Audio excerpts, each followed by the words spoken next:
Pensamientos bíblicos, serie Reflexión.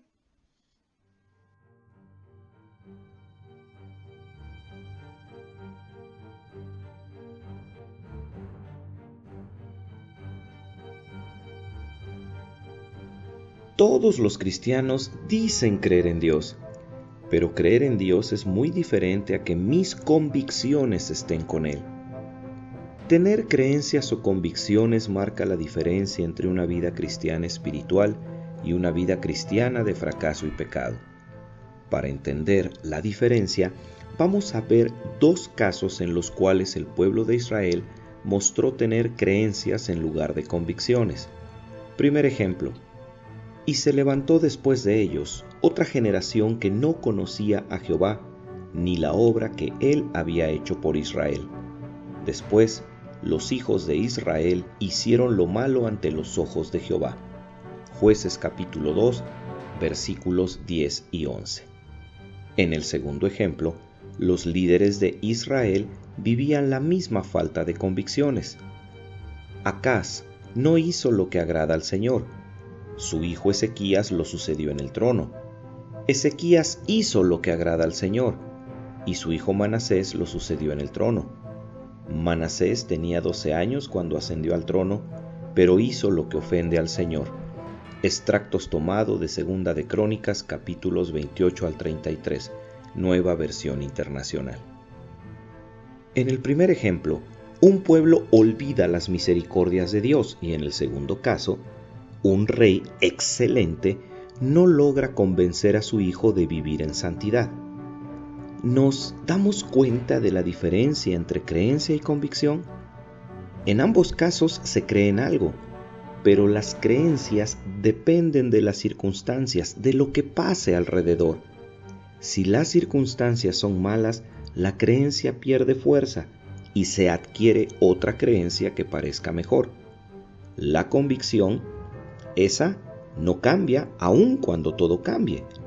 La creencia depende de lo que se puede ver.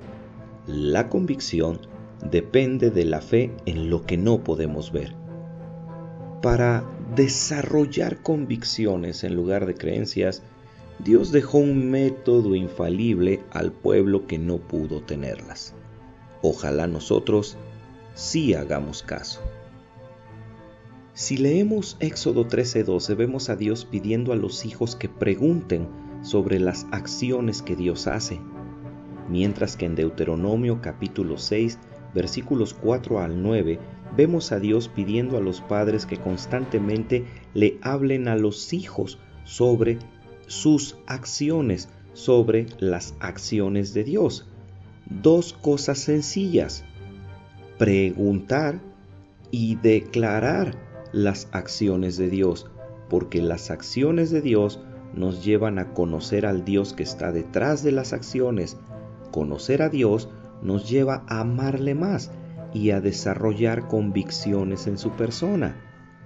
En la iglesia, en la casa, como padre, como hijo, en tu devocional, en tu estudio personal, busca las acciones de Dios, estudia las acciones de Dios, analiza lo que Dios hizo, analiza sus motivos y si tienes posibilidad donde estés, pregunta siempre que puedas. Pregunta en oración, pregunta a un maestro, pregunta a la Biblia pidiendo la dirección del Espíritu Santo, pregunta y recibe una respuesta que te acerque a Dios, para que así no solo creas en Dios, sino que estés convencido de por qué crees en Dios, y esto solo lo lograrás conociéndolo. Hay cristianos que creen y siempre son derrotados.